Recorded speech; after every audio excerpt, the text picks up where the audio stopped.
Donc on est aujourd'hui le 5 Nissan, on va étudier Daf Nun Aleph. Voilà. Donc on va revoir un peu le sujet de est-ce que les filles elles peuvent se nourrir des carcaotes des carcaotes, on a vu qu'elles peuvent se nourrir, mais est-ce qu'elles peuvent se nourrir des métaltélines que le père il a laissé. Et voilà, après ça sera une nouvelle Mishnah. Alors la Gemara dit comme ça: Aou Yatom ve Yatoma. Il y avait un Yatom et une Yatoma, donc des orphelins, des frères et sœurs orphelins.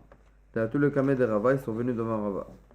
Amar le Rava, Rava il leur a dit, en fait ils avaient un problème. La Yatoma, elle demandait des maisonnotes. Donc maintenant, les Nechassim, c'était des Yatom et Yatoma Ktanim. Les biens, ils étaient chez un apotropos. Donc maintenant, il fallait que l'apotropos il délivre les Nechassim pour la Yatoma. Le Yatom, bon, c'est sûr qu'il avait les Nechassim. Maintenant, la Yatoma, elle demandait les Nechassim aussi. Que l'apotropos il délivre des Nechassim. Alors Rava, il leur a dit: Halou la Yatom, Bishvil Yatoma, montez la somme du Yatom, qu'il ait plus de Nechassim pour lui, il ait délivrez-lui plus d'argent. Bishvil Yatoma, pour qu'il nourrisse aussi la Yatoma, pour qu'il nourrisse sa sœur, l'orpheline. Amre les Rabbanan les Rava. Rabbanan ils ont dit à Rava: Ve'amar ou de Amar. Mais pourtant, c'est toi-même qui as dit Mimekarke velo mimetaltele, qu'on pouvait nourrir la fille des carcaotes et des biens, des terrains, mais velo mimetaltele, et pas des métaltelines. Donc comment tu peux dire ici que on augmente la somme qu'on donne au Yatom pour qu'il nourrisse aussi la Yatoma, alors que c'est des métaltelines? Donc, qu'est-ce qu'il avait dit Rava? Mais mekarke velomi metaltele, ben les maisonnées, que ce soit pour nourrir la sœur, ben les ktuva, ou bien que ce soit pour la ktuva de la sœur, ou ben les parnassa, ou bien pour la nedunia, pour marier la sœur. Donc, en tous les cas, il lui demande comment tu peux être possèque d'augmenter la somme du Yatom pour qu'il nourrisse la Yatoma des métaltelines. Alors, toi, tu as dit autre part que le Yatom et que la Yatoma elle pouvait pas se nourrir des métaltelines. Amar Leo, il leur a dit: il leur a dit, si maintenant le Yatom, le fils qui hérite, il voulait une servante pour qu'elle s'occupe de lui. Une servante. Donc ça fait partie de ses maisonnotes personnelles à lui. Donc ça, c'est sûr qu'il peut prendre des métaltelines. C'est à lui, c'est son argent. Donc c'est sûr qu'on lui donne. Kol sheken achad et ketarde. Donc ici aussi, kol sheken, il fait kol sheken. Que ici aussi, on va lui augmenter le salaire pour sa sœur. Parce que sa sœur, elle va l'aider en fait, elle va s'occuper de lui. Et c'est sa sœur, et elle va s'occuper de lui. Donc il y a deux raisons. Donc dans ce cas-là, c'est sûr qu'on peut lui donner aussi des métaltelines. On lui augmente sa somme. Et il va prendre et il va nourrir aussi sa sœur. Voilà. Alors, Tano Rabbanan, ici aussi c'est la suite du sujet aussi. Est-ce que la fille elle peut prendre des métaltelines ou bien que des carcaotes? Tano Rabbanan. Echad nechassim sheyesh lahem achrayut. Echad nechassim she'en lahem achrayut. Donc nechassim sheyesh lahem achrayut, on sait que ça veut dire c'est un yan. Est-ce que c'est un carca, c'est un terrain ou bien c'est des métaltelines? Littéralement, nechassim sheyesh lahem achrayut, ça veut dire des biens hypothécaires qu'ils ont une achrayut qui peuvent être hypothéqués, qui peuvent être assujettis. Donc ça veut dire des carcaotes. Echad nechassim sheyesh lahem achrayut, echad nechassim she'en lahem achrayut. Donc que ce soit des nechassim qui ont une achrayut, que ce soit des biens hypothécaires ou des biens qui ne sont pas hypothécaires. Motzin, les mazan aisha va'abanot, on les fait sortir du fils pour nourrir la femme, ça veut dire la mère, la veuve, ve'labanot, et pour les sœurs. Donc, d'ivré Rabbi. Donc, Rabbi, il pense qu'il n'y a aucune différence entre les carcaotes et les métaltelines. On fait sortir des deux. Et des métaltelines aussi, on fait sortir pour nourrir la veuve et les orphelines. Rabbi Shimon ben Elazar Omer. Rabbi Shimon ben Elazar, il fait des chilukim. Il fait des différences. Nechassim sheyesh lahem achrayut. Si c'est des nechassim sheyesh lahem achrayut, ça veut dire des carcaotes, des biens hypothécaires. Motzi nemazan abanim. On fait sortir Motzin les banot minabanim. On fait sortir des fils pour les filles. C'est-à-dire, les filles, elles peuvent se nourrir des nechassim, sheyesh lahem achrayut, elles peuvent se nourrir des biens hypothécaires. Vele banot mina banim, vele banot mina banot, ou bien dans un cas où il y avait deux groupes de filles, c'est-à-dire il y avait des grandes et des petites. Les grandes, elles sont venues dès la mort du père, elles ont été toffes, elles ont pris les nechassim. Alors dans ce cas-là, puisque ça c'est pas juste, alors on fait la chalouka, on refait la chalouka en chavé béchavé, et toutes les filles, chacune elle reçoit sa part, même les petites. Donc on fait sortir des grandes filles pour les petites filles, les banot mina banot. Les banim mina banim, mais la même chose dans un cas où c'était des garçons, il y avait des grands et des petits. Les grands ils ont été toffes, on sort les nechassim, les biens des grands, et on refait la chalouka, on dispatche les terrains de manière juste. Vele banim mina banot, ou bien dans un cas, maintenant la Gemara va faire une nuance, dans un cas où les filles elles avaient tout été toffes, elles avaient pris tous les nechassim. Alors là, dans ce cas-là, maintenant les fils ils viennent dire bah, ça revient à nous normalement les nechassim. Si vous voulez, on vous nourrit, c'est un autre sujet, mais pour l'instant les nechassim ils nous reviennent à nous. Alors là, la Gemara elle fait une nuance. Ça dépend des cas. Ça dépend si il y avait assez de nechassim pour les deux, ou bien il y avait que des nechassim qui suffisaient pour nourrir les filles.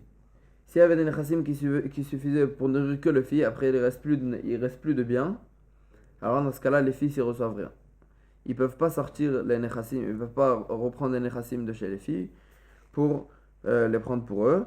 Dans un cas où il y aura pas assez pour nourrir les filles, quand ils reprendront les nechassim. Alors c'est ça que la Gemara dit, vele banim mina banot, et de faire sortir pour les garçons des filles, ça veut dire de faire sortir de chez les filles. Benechassim et rubin, dans un cas où il y a beaucoup de nechassim, beaucoup de biens, dans ce cas-là on fait sortir. Avalo les banim mina banot, benechassim muatin, mais de faire sortir pour les garçons des filles, dans un cas où c'est des nechassim muatin qui n'avaient pas assez pour nourrir les filles, dans un cas où on reprenait les biens pour les garçons, alors là, dans ce cas-là, ça restait chez les filles, parce que les filles, s'il y a quelqu'un qui doit, comme la chante de la Mishnah, s'il y a quelqu'un qui doit être nishal al ptachim, ça veut dire qu'il doit mendier en quelque sorte, ça doit être les garçons et pas les filles. Donc les filles, elles reçoivent la Yerusha, et les garçons, ils se débrouilleront. Maintenant, mais on ne fera pas le contraire, quoi. S'il y a que pour nourrir les garçons ou que pour les filles, alors c'est les filles qui prennent. Nechassim she'en lahem achrayut. Maintenant, on continue la chita en fait de Rabbi Shimon ben Elazar. Nechassim she'en lahem achrayut. Donc tout ça c'était dans les nechassim she'esh lahem achrayut. Donc les biens hypothécaires, les termes. Nechassim she'en lahem achrayut. Les nechassim qui sont pas hypothécaires. Motzin lebanim min abanim. On fait sortir des garçons. On fait sortir des garçons pour les garçons. C'est-à-dire dans un cas où il y avait deux groupes de garçons, les grands et les petits. On refait et les grands ils ont tout été aux fesses, ils ont tout pris. Alors là, on refait la chalouka, même si c'est que des métaltélines, c'est sûr qu'on refait la chalouka de façon juste. Vele banot mina banot, la même chose pour les filles, s'il n'y avait que des filles. Vele banim mina banot, et on fait sortir aussi, si les filles elles ont tout pris des métaltélines, on fait sortir des filles pour les garçons. Avalon, les banot mina banim, mais pas le contraire. Mais quand les garçons ils ont les nechassim, les filles, elles ne peuvent pas se nourrir des métaltélines. Ça c'est donc sur ce point-là, il est cholek en fait sur Rebi. Donc ça c'est jusqu'à ici c'est la machloket. Donc on voit en fait qu'il y a une machloket ici entre Rebi et Rabbi Shimon ben Elazar, mefourash, une Mishnah mefourachet. Est-ce que les filles, elles peuvent se nourrir des métaltélines que le père il a laissé, ou bien que des caracotes?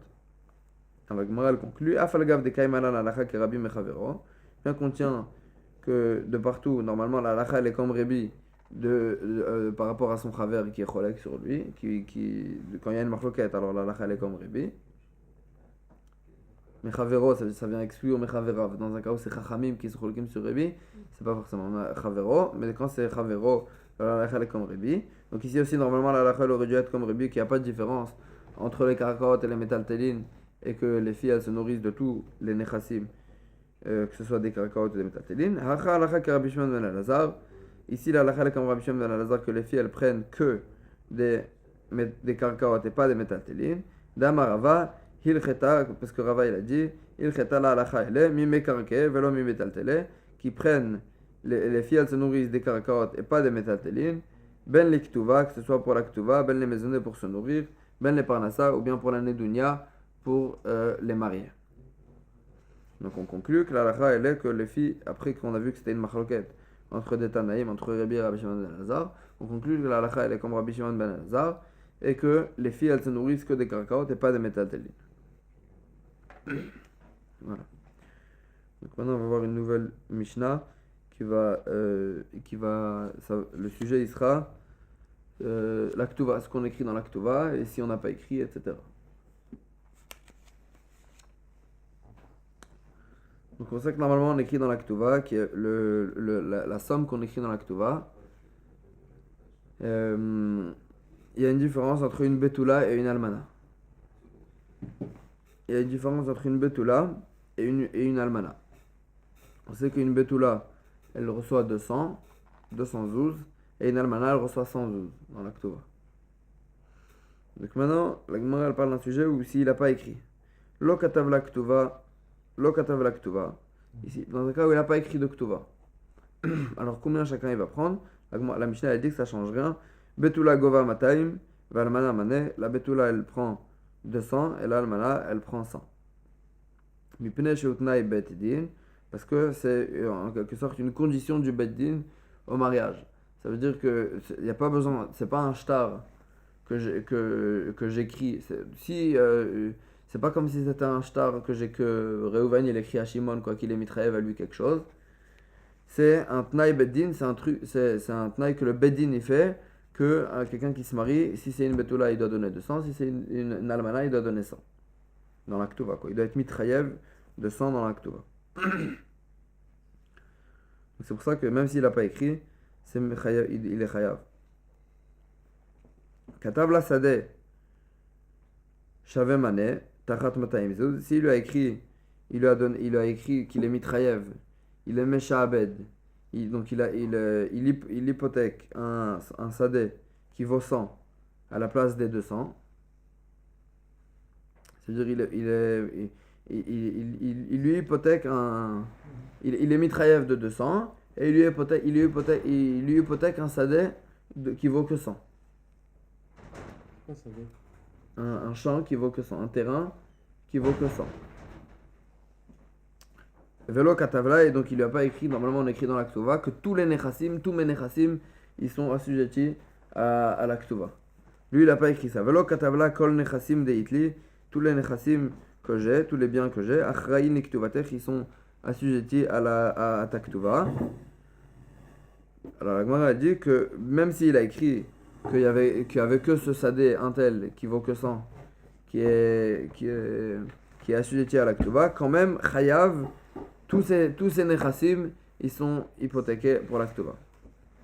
Chez Utnai Bedin, encore une fois, parce que le fait que tous les nechassim ils sont hypothéqués à la ktuva, c'est un tnaï beddin et c'est pas restam un chiyuv quand quelqu'un il est mitraïev à un autre, quelqu'un il s'engage, c'est pas un engagement personnel, c'est un tnaï du beddin, c'est une condition que le beddin y met que tous les nechassim d'un homme ils sont assujettis au paiement de l'aktuva.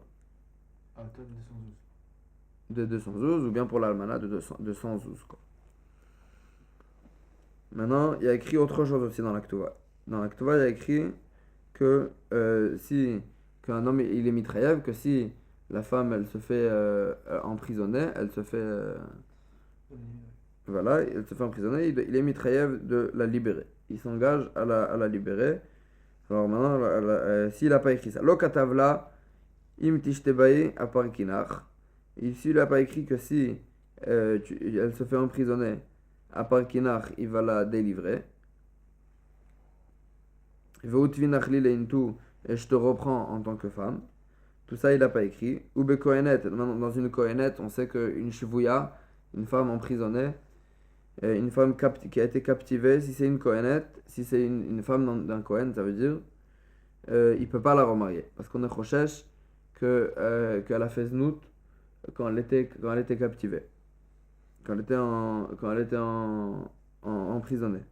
Alors maintenant dans une kohenet, on écrit dans la Ketova, on peut pas lui écrire je te reprends en tant que femme parce que ça saut. On écrit dans la Ketova Adrinach lemdinatar qu'il va la délivrer et il va la ramener dans son pays quoi.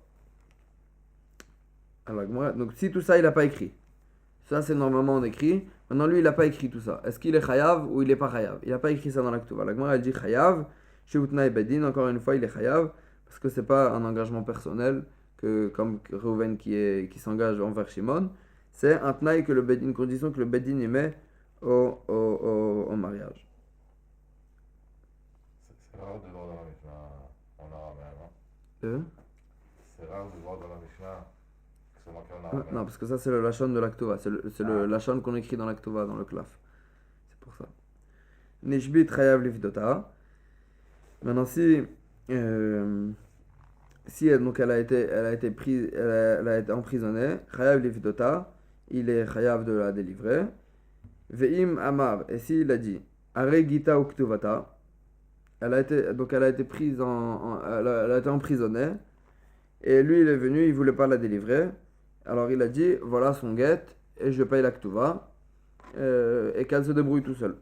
Vetifdet atzma, et qu'elle se délivre toute seule, qu'elle s'en occupe. Et no racha, il n'a pas le droit, pourquoi? Parce que dès le moment où elle a été emprisonnée, il y a un chiyuv qui est venu sur lui de la délivrer. C'est pas comme les maisonnotes qu'il doit chaque jour c'est un nouveau chiyuv qui doit la nourrir, etc.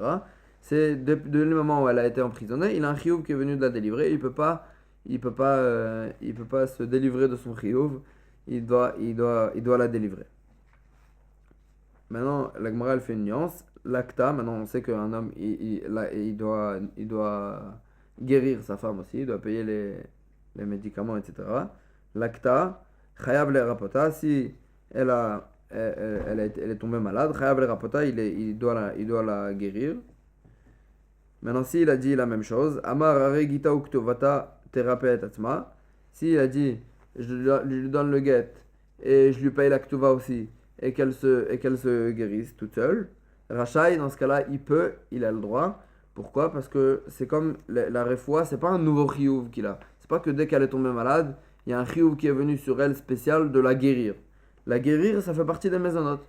Ça veut dire quand on parle de guérir, c'est pas un nouveau chiyuv qui est venu, c'est un chiyuv, le chiyuv de guérir sa femme, ça fait partie de la nourrir, du chiyuv de la nourrir.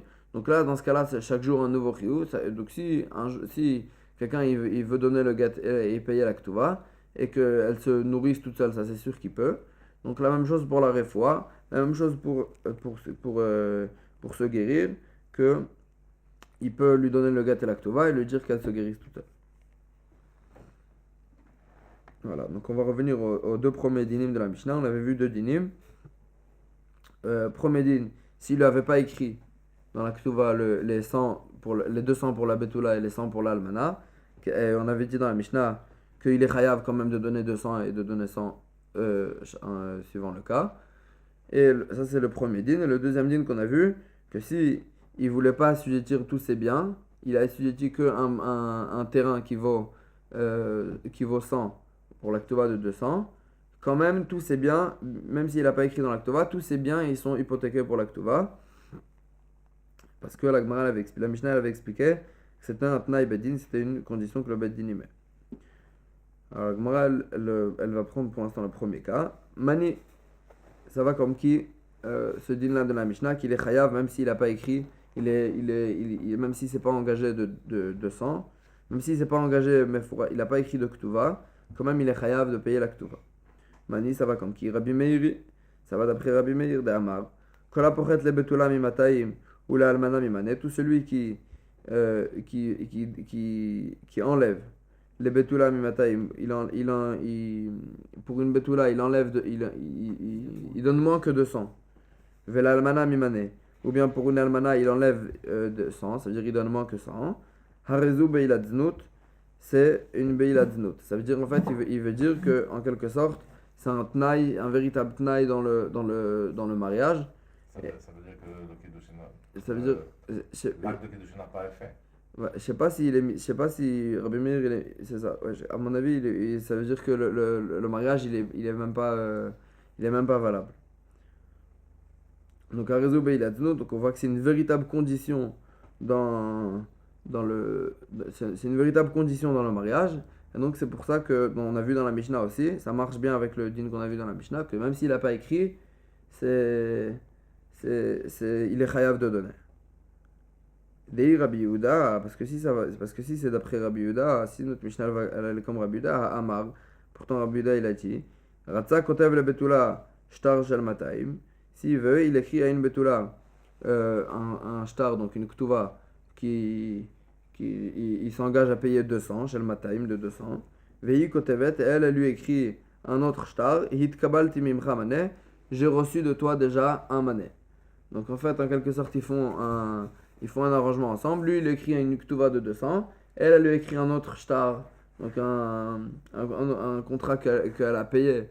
Elle a reçu déjà 100, même si elle n'a pas reçu, mais elle lui écrit un shtar qu'elle a reçu 100. Dans ce cas-là, ça marche.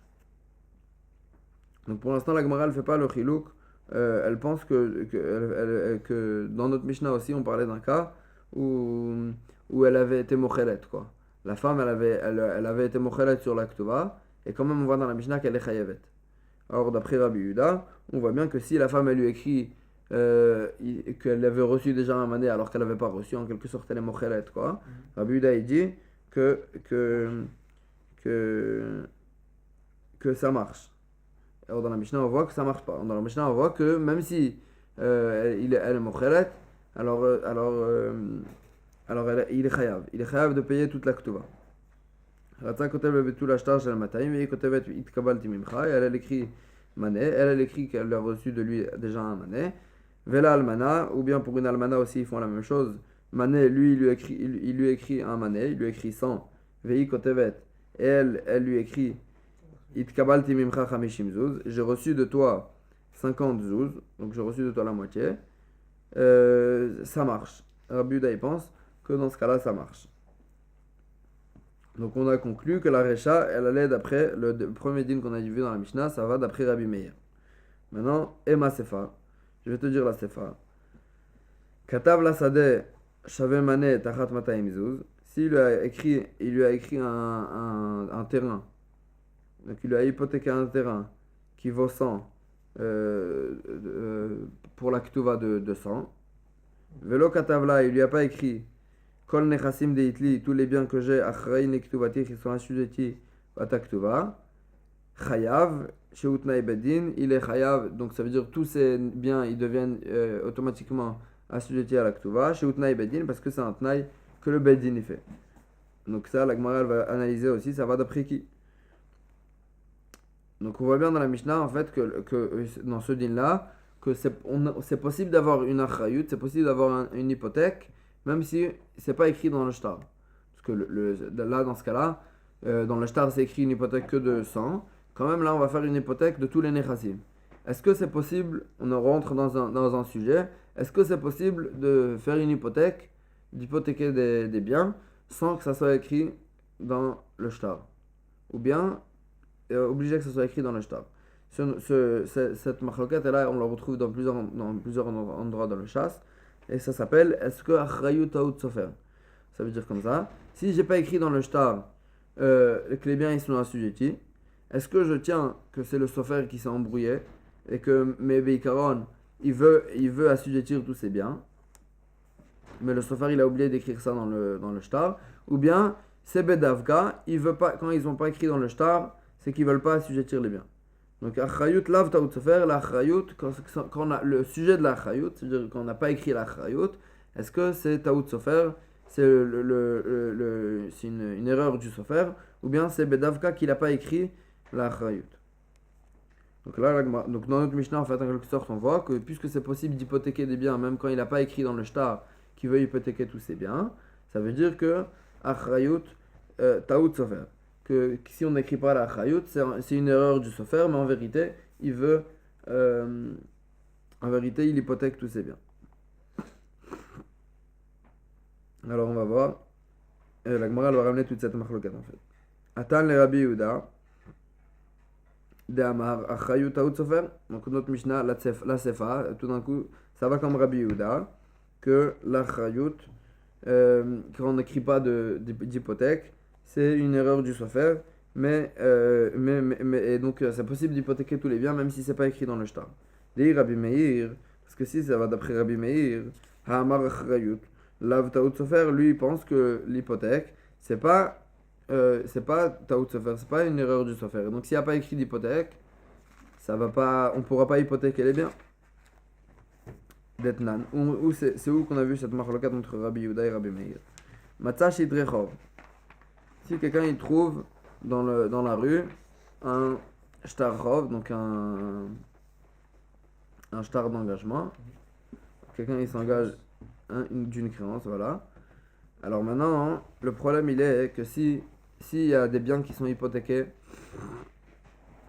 s'il y a des biens qui sont hypothéqués à cette s'il y a des biens qui sont hypothéqués à ce chov, à cette dette, alors on a un problème.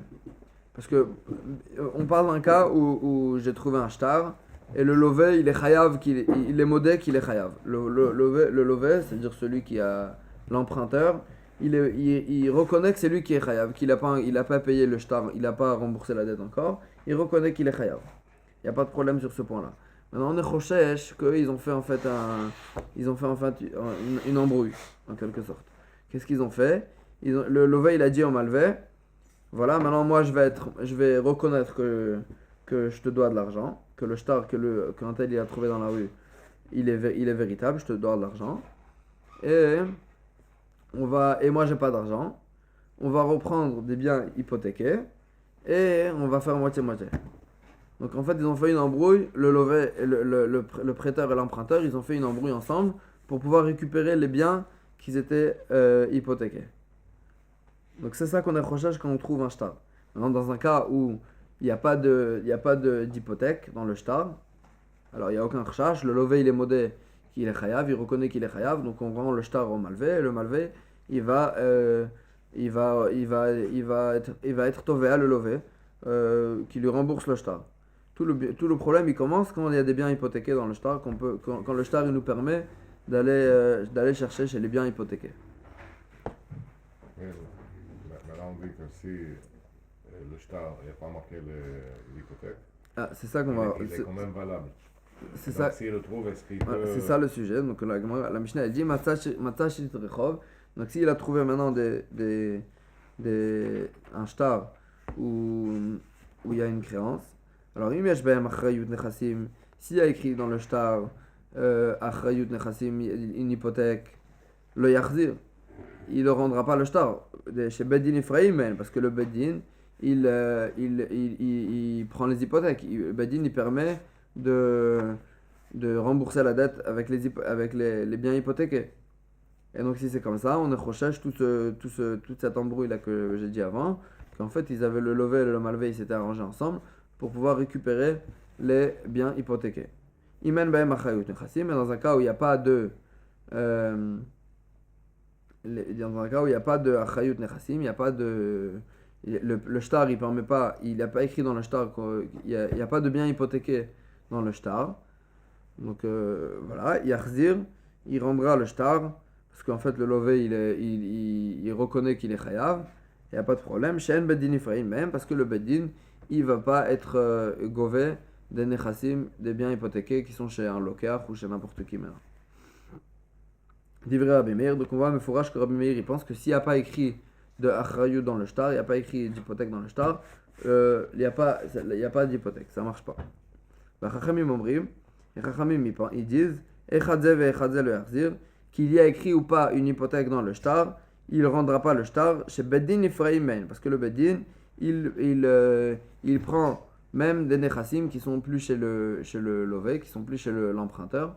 Même si l'emprunteur il a vendu ses nechassim, quand même, et qu'il n'a pas écrit d'hypothèque dans le shtar, quand même le Beddin il va chercher les nechassim chez le lokar, parce que Chachamim il pense que les biens ils sont hypothéqués dans tous les cas, et que même si on n'a pas écrit dans le shtar l'hypothèque, c'est hypothéqué.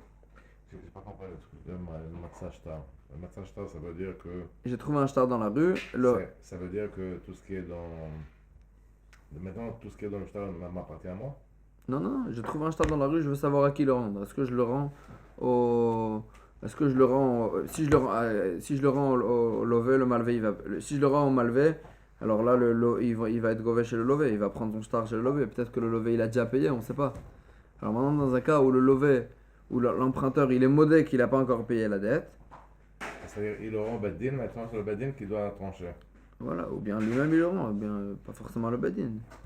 Même lui-même, il le voit dans la Mishnah, il se demande à qui je le rends le shtar. Et la Mishnah lui dit que ça dépend des cas, ça dépend ça dépend s'il y a des biens hypothéqués ou pas. Donc en tous les cas, on voit Mefourash une marlokat entre Chachamim et Rabbi Meir. Est-ce que quand on n'écrit pas d'hypothèque dans le shtar, est-ce que les nechassim ils sont hypothéqués ou pas?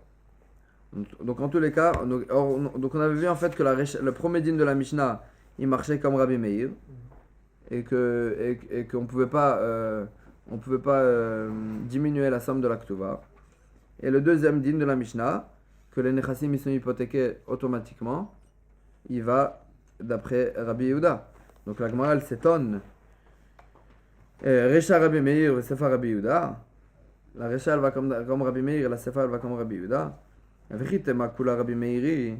Et si tu vas me dire maintenant que tout va d'après Rabbi Meir, or qu'est-ce qui nous pose le problème? Que si ça va d'après Rabbi Meir, alors la Sefa qui nous dit que les biens ils sont hypothéqués automatiquement, ça marche pas d'après Rabbi Meir, parce que Rabbi Meir il pensait que s'il n'y avait pas écrit d'hypothèque, s'il n'y avait pas écrit d'hypothèque dans le shtar, c'était pas hypothéqué. Avec le Gemara elle dit, et donc si tu vas me dire que tout va d'après Rabbi Meir, et Rabbi Meir il fait une différence, Rabbi Meir, ben Ktuva le shtare, que tout ce que Rabbi Meir il pense que s'il n'y a pas écrit d'hypothèque, s'il n'y a pas écrit d'hypothèque dans le shtar, c'est pas hypothéqué, c'est rien que dans les shtarot, dans une créance, dans n'importe quel chov. Mais pour la Ktuva, il pense que même s'il n'y a pas écrit d'hypothèque dans le shtar, c'est hypothéqué.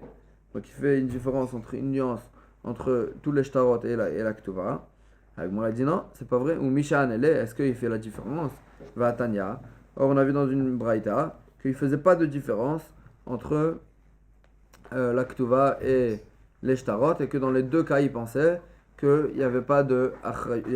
Si on n'écrivait pas l'hypothèque, c'était pas hypothéqué. Ou c'est quoi la braïta? Chamisha govin mina mechuarin. Il y a 5 cas où on est gové, donc on fait rembourser la dette. Mina mechuarin, des biens bnechorin. Ça veut dire en quelque sorte, c'est des biens qui sont pas chez le locar, ils sont encore chez l'emprunteur, et chez le chayav, c'est chez celui qui est chayav. Dans ce cas-là, on est gové, et sous-entendu qu'on n'est pas gové des nechassim qui sont allés chez le locar, qu'il a vendu, etc. Donc en deux mots, il n'y a pas d'hypothèque. Et les biens, ils ne sont pas hypothéqués, on ne pourra pas être gové d'eux. Chamisha govin mina mechourarin, ve'eluen, et les voilà. Perot ve shvar perot. Donc ça, c'est perot ve shvar perot. Je vais revenir sur ce cas-là une minute. Ve'amekabel alav lazunet ben ishto ou bat ishto, et celui qui il prend sur lui de nourrir le fils de sa femme dans notre mariage, ou bat ishto et la fille de sa femme dans notre mariage. Donc dans ce cas-là, ils pourront prendre des nechassim nechorin, mais il n'y aura pas de shiboud, il n'y aura pas d'hypothèque, ils pourront pas aller prendre des nechassim qu'il a vendus, des biens qu'il a vendus, donc il n'y a pas d'hypothèque. Vegetrov shenbach rayut, et un getrov c'est pas un get, c'est en fait un shtar chov shenbach rayut, qu'on n'a pas écrit dedans la rayut. Donc là on retrouve encore une fois la shita que c'est Rabbi Meir qui pense que s'il n'y a pas écrit de Achrayut, alors on peut pas être gové des nechassim, on peut pas prendre des biens qu'on a vendus. Vektuvat isha shen b'achrayut, et la ktuvat isha et la ktuvat de la femme qui n'a pas si on n'a pas écrit dedans la achrayut, on n'a pas écrit dedans l'hypothèque, donc dans les deux cas on peut pas être gové, on peut pas prendre des biens qu'on a vendu. On peut pas aller chercher chez le locar les nechassim. Donc on voit bien mes fourrages. Man shamatle d'amar achrayut lav taout soferi.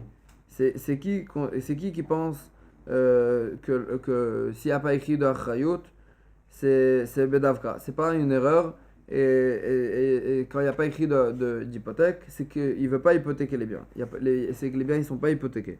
Rabbi Meir, c'est Rabbi Meir. Vektane, Ktuvatisha, il y a écrit que dans la Ktuva de la femme aussi, s'il n'y avait pas écrit de Achrayut, c'était pas hypothéqué.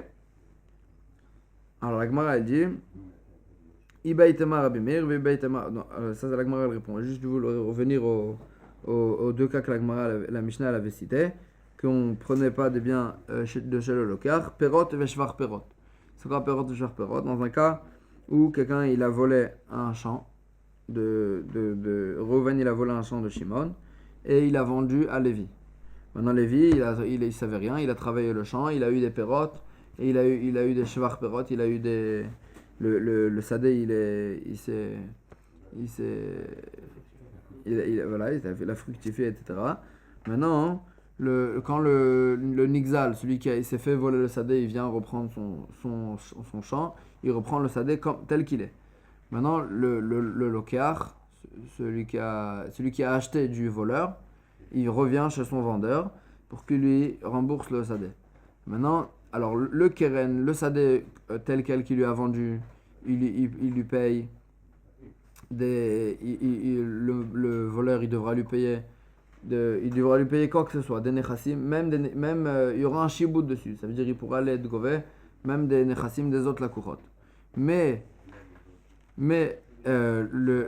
cette partie-là des fruits que le locar il avait fructifié le champ, que ça il revient chez le mocher pour aller les chercher, il pourra être gové, c'est ça que la Mishnah dit, il pourra être gové que des mechourarin, mais il pourra pas aller chercher chez les autres lakourot du voleur pour se faire rembourser.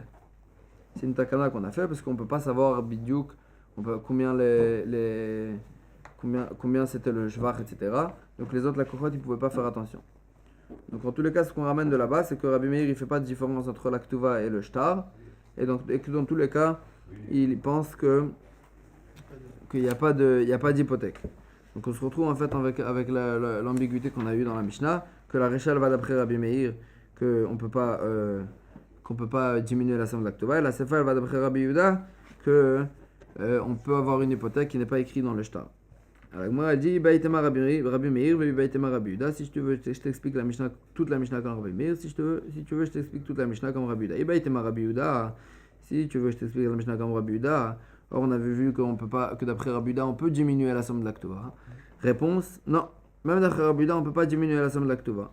Atam katvalit kabalti. Tout ce que Rabbi Yehuda il avait dit qu'on pouvait diminuer, c'était rien que dans un cas où elle lui avait écrit véritablement un shtar, où elle lui avait écrit qu'elle a reçu 100, elle a reçu une partie de la Ktuva. Donc dans un cas pareil, Rabbi Yehuda il pensait que ça marche, c'est une véritable mechila. Ici elle lui a rien écrit, elle lui a pas écrit qu'elle a reçu une partie de la Ktuva. Donc depuis le début, donc dans ce cas-là la Ktuva donc dans ce cas-là la Ktuva elle ne peut pas la diminuer. Ça veut dire que même s'il a écrit depuis le départ, il a écrit qu'il est mis chayav de 100 à la place de 200, il est chayav de 200 parce qu'elle n'a pas été mochelet, elle n'a rien été mochelet. Là-bas, dans le cas où Rabbi Yehuda il disait que ça ne marchait pas, il y avait une mechila. Ibaïtema Rabbi Meir. Sinon, si tu veux que je t'explique toute la Mishnah comme Rabbi Meir, donc on a eu un problème que si ça va d'après Rabbi Meir, alors comment on peut avoir une hypothèque qui n'est pas écrite dans le shtar? La Gemara a dit Inachinami, Maï chayav, c'est quoi quand on a dit qu'il était chayav de payer toute la ktuva? Mina mechourarin, c'était rien que des biens qui étaient bnechorin, ça veut dire des biens qui n'étaient pas chez le lakochot, qui étaient chez le chayav lui-même. Ça, la Mishnah a dit qu'il était chayav, mais des biens qu'il était chayav même s'il n'avait pas écrit dans le shtar, mais les biens qui sont chez le lakochot, il n'est pas chayav. Donc là, on a un nouveau passage dans la Mishnah, relativement facile.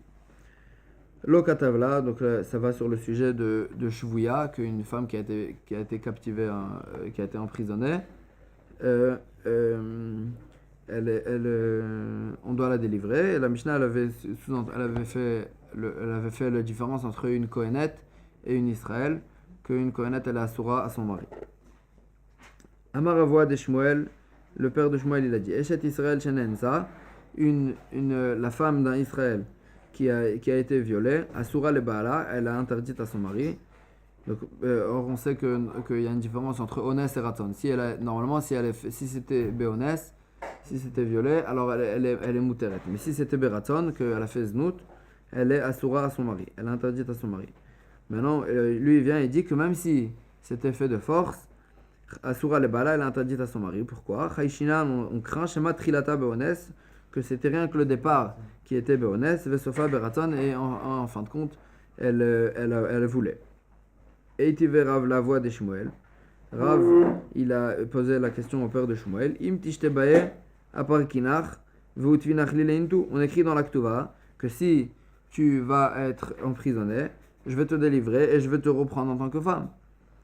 Donc on voit bien Mefourash que même si dans un cas où il y a eu un honès, on peut la reprendre on peut la remarier. On peut la reprendre en tant que femme. Alors Gemara a dit Ishtik, il s'est tué, donc en fait il était d'accord avec sa question. Karé Rav allait de Avoua de Shmuel, donc puisqu'il a vu qu'il s'est tué, alors il a dit un pasouk dessus, sur le père de Shmuel qui s'est tué. Sarim Atrou Bemilim, des princes, ils ont arrêté leurs mots, Vekaf Yasimou les Piem, et ils ont mis la pomme à leur bouche. En 2 mots, ils se sont tués. Maïtle le Memar, qu'est-ce qu'il pouvait dire? Pourquoi il a dit d'une telle façon? C'est-à-dire qu'il pouvait répondre quelque chose. Maïtle le Memar, qu'est-ce qu'il pouvait dire? Beshvouya et Kilo. Qu'il pouvait dire qu'il y a une différence entre une shvouya, une femme qui a été emprisonnée, c'est un rchash que Bichlal elle a fait znout. Dans une shvouya, ils ont été mekil qu'ils pouvaient la remarier, mais dans un cas où devant nous il y a une histoire de honès, alors là on est recherche que en fin de compte c'était Beraton. Ou la voix des Shmuel, la Gemara elle pose la question, la voix des Shmuel, et d'après le père de Shmuel qui disait que toute honès c'était interdit à son mari, alors honès de Sharia Rachmana Echi Mishkachatla, le honès que la Torah elle a permis de remarier, c'est quoi le cas où tu le trouves? Alors la Gemara elle dit que Gon de Kaamre Edim, c'est dans un cas où il y avait des Edim, chez Tzavra Mitrila Vatsof, qu'elle a crié du début jusqu'à la fin. Elle n'était pas contente, elle a crié du début jusqu'à la fin, donc dans ce cas-là, c'est sûr qu'il n'y a pas eu de Ratzon en fin de compte. Ou Pliga de Rava, et ce cas-là, il va pas comme Rava, Dama Rava, parce que Rava il dit Kol Shetrilata Beones, dans tous les cas où au départ c'était Beones, Vesov Beratzon, et en fin de compte c'était Beratzon, Afilu Yomeret Anichulo, même si elle dit en fin de compte, au départ c'était Beones, mais en fin de compte elle dit Anichulo, laissez-le, chez Ilmaleniz Kakla, Hisocharto, que la Gemara dit que si maintenant il allait arrêter, il allait même lui payer pour qu'il continue. Muteret, elle est permise, et ça s'appelle pas un raton. Dans ce cas-là, ça s'appelle pas un raton. Maïtama, Yetzer al-Besha, c'est une fois qu'il a commencé Beones, Yetzer al-Besha, le Yetzer il est venu sur elle, et donc ça s'appelle pas un véritable raton, et elle est Muteret. Tanya Kevate de Rava, on a vu une braïta comme Rava. Veil onit passage, en fait c'est le passage qui dit qu'une femme qui fait znout, elle est interdite à son mari. Et le passage qui dit Veil onit passage, elle n'a pas été attrapée. Ça veut dire que c'était pas Beones. Veil onit passage asura, dans un cas où c'était pas Beones, elle est asura. Hanit passage muteret, mais si elle a été attrapée de force, muteret, elle est muteret à son mari. Veyesh lecha acheret, et il y a une autre femme, il y a un autre cas aussi, afal pichelon nit pasa muteret, que bien qu'elle n'a pas été attrapée de force, elle est muteret. C'est quoi le cas? Vezu, c'est quoi le cas? Kol trilata beones, dans un cas où au départ c'était beones vesofa beraton, et en fin de compte c'était beraton, que dans ce cas-là, comme ce qu'il a dit Rava, yetzer al besha, ça s'appelle pas un véritable raton, c'est pas que véritablement elle veut. C'est une fois qu'il a commencé Beones, Yetzer al-Besha, et donc elle est Muteret. Tanya Idach.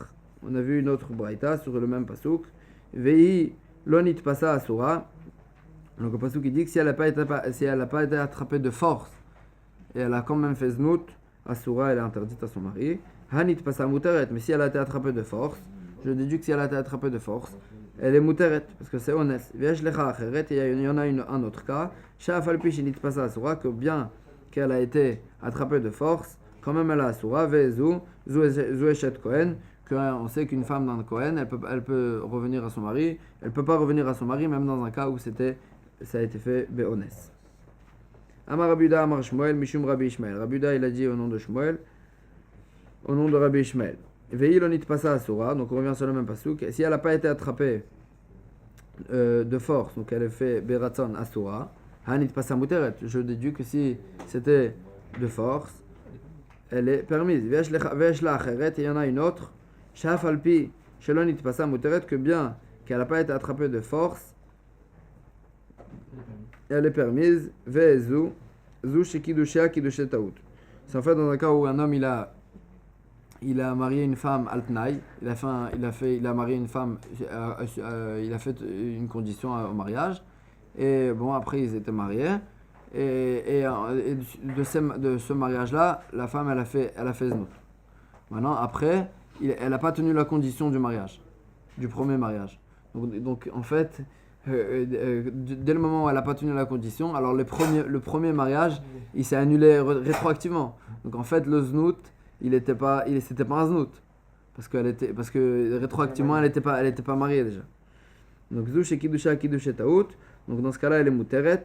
Elle peut revenir à son premier marié, c'était pas son mari en fait. Donc elle peut revenir à lui. Shafilu bna murkav al ktefa, même si son fils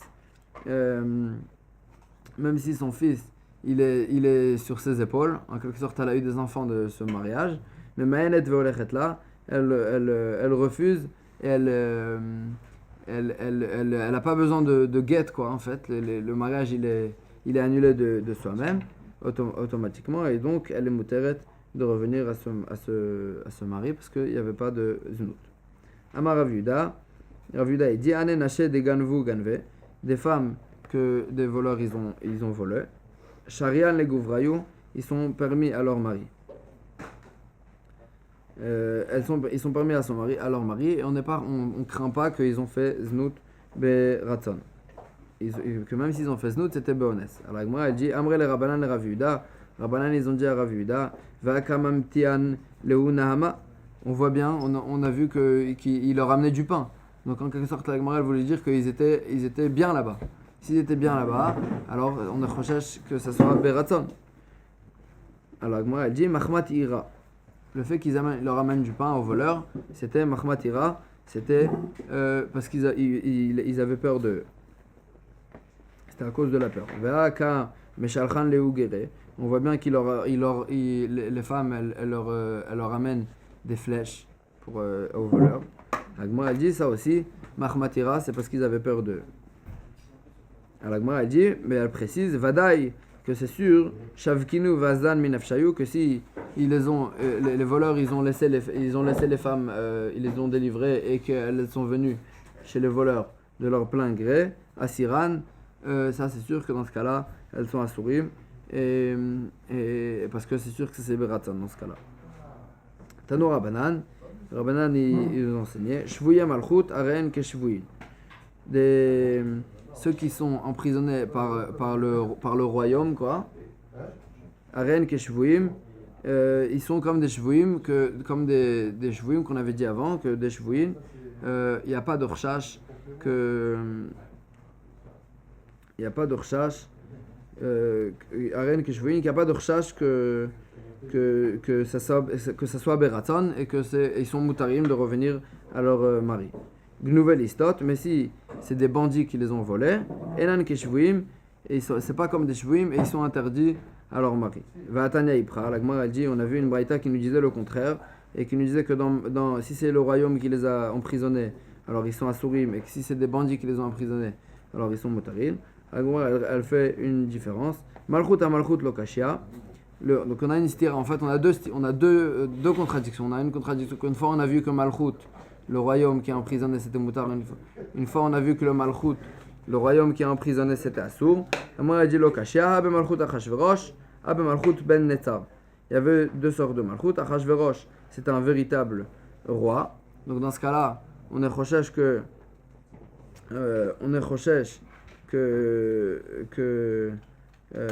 il y a une différence entre Achashverosh c'était un véritable roi. Et donc il savait que c'était un royaume organisé, quoi. Il savait que il n'y avait pas de problème il savait qu'il allait pas faire znout avec eux. Abbe Malchut ben Netzav, que c'était un royaume, mais c'était un peu un bandit. Et donc dans ce cas-là, c'était assourd au mari parce qu'il allait faire znout. Listout à listout lokashia. Donc encore on avait une contradiction entre, une fois on a vu que des bandits qu'ils ont pris c'était moutard, une fois on a vu que c'était assour, lokashia, haben ben netzav, haben listim de alma. Il y a une différence entre un bandit comme Ben Netzar et des autres bandits, que le bandit de Ben Netzar, puisque c'était un grand bandit, alors on est Rochesh, on craint qu'en fin de compte c'était Beraton, c'était pas Béonès, mais des listimes des bandits, des autres bandits, il n'y a aucun recherche, c'est sûr que jusqu'à la fin c'était Béonès et qu'elle voulait pas, parce que c'était des bandits qui s'étaient même pas, c'était des bandits barbares. Alors moi elle dit, elle s'étonne qu'une fois Ben Netzar, c'était un royaume, et une fois on l'a appelé un bandit. Alors moi elle dit, Atam karele melech vacha karele listim. Alors moi elle dit, c'est vrai, Gabé Achashverosh listimu. Quand on parle par rapport à Achashverosh, c'est un bandit. Gabé listim de alma melechou, mais quand on parle de Ben Netzar par rapport aux autres bandits, c'est un roi.